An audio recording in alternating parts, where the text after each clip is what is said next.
So what do you do when you have a difficult decision to make? Personally, I'm a fan of flipping a coin, letting the fates decide.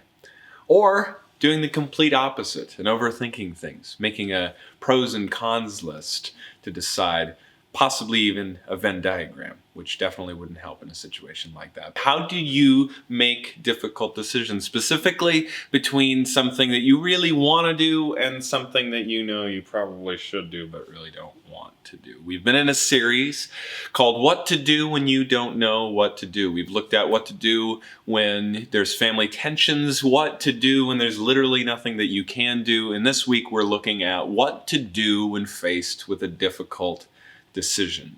When last we left our friend Joseph, he was in a glum, dim situation.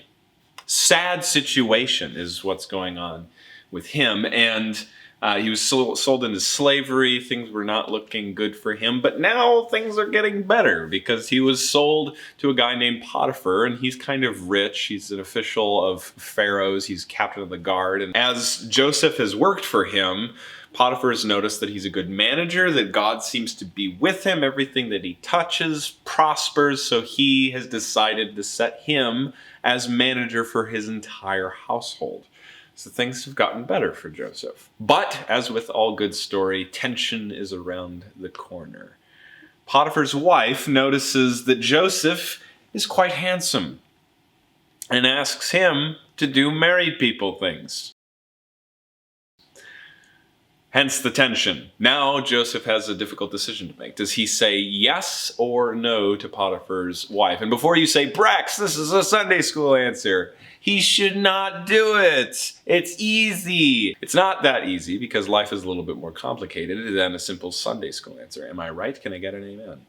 The complexity of this situation is not simply saying no, because Potiphar bought Joseph to be his slave, and not just his slave, but also his wife's slave. So if Joseph says no to Potiphar's wife, he's saying no to both of them. He's not doing the job of a slave.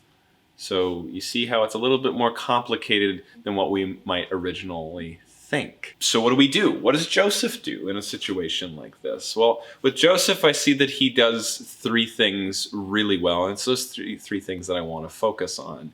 He stays humble, he stays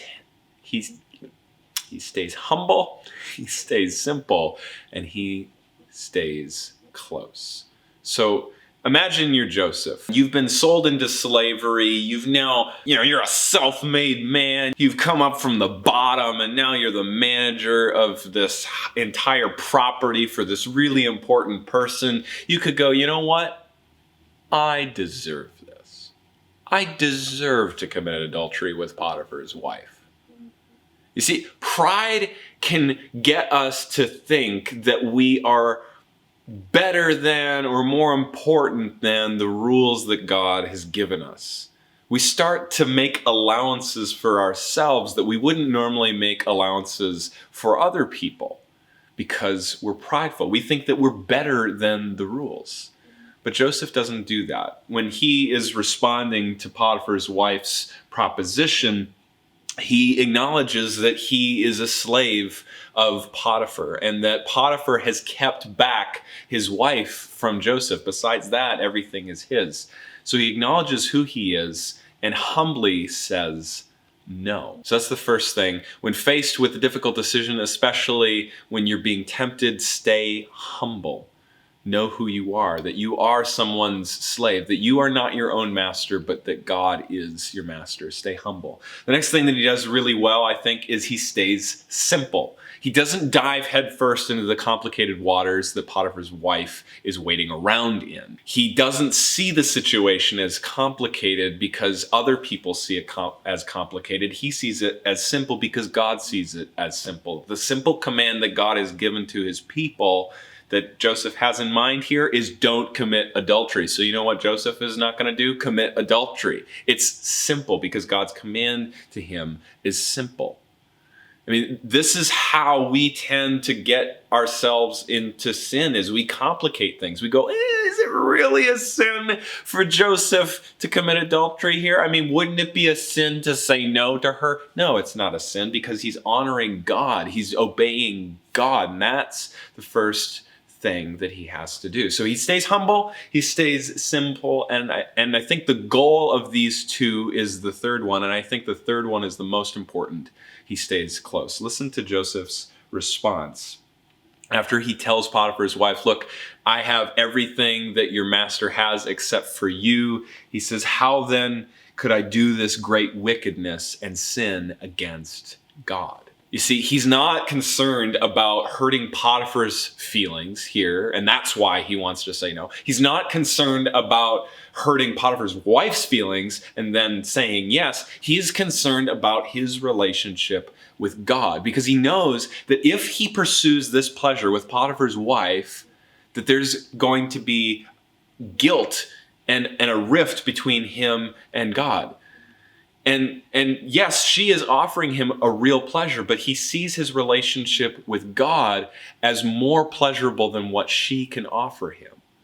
Because he sees his relationship with God. He sees God as being his source of life and joy and goodness.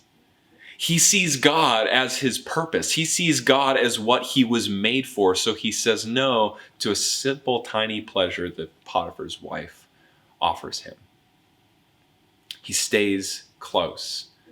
And he can stay close because God makes a way for us to stay close. Even if you are someone who hasn't stayed humble, I mean, I know I haven't. Someone who hasn't stayed simple, I know I haven't. And hasn't stayed close, and I know I haven't. God has made a way for us to be close with God. Jesus Christ. Just like how Joseph says no to sin, Jesus says no to sin. And just like how Joseph says no to sin and gets in trouble for it because he later gets falsely accused and thrown into prison, Jesus says no to sin and he gets into trouble and is falsely accused and dies on a cross.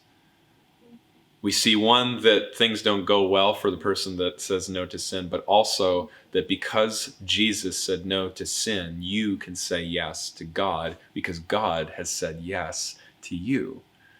So you can have a relationship with him. And then in that relationship, how we cultivate it, when we are faced with temptation, we stay humble, we stay simple, and we stay close. Thanks, guys. Have a great week.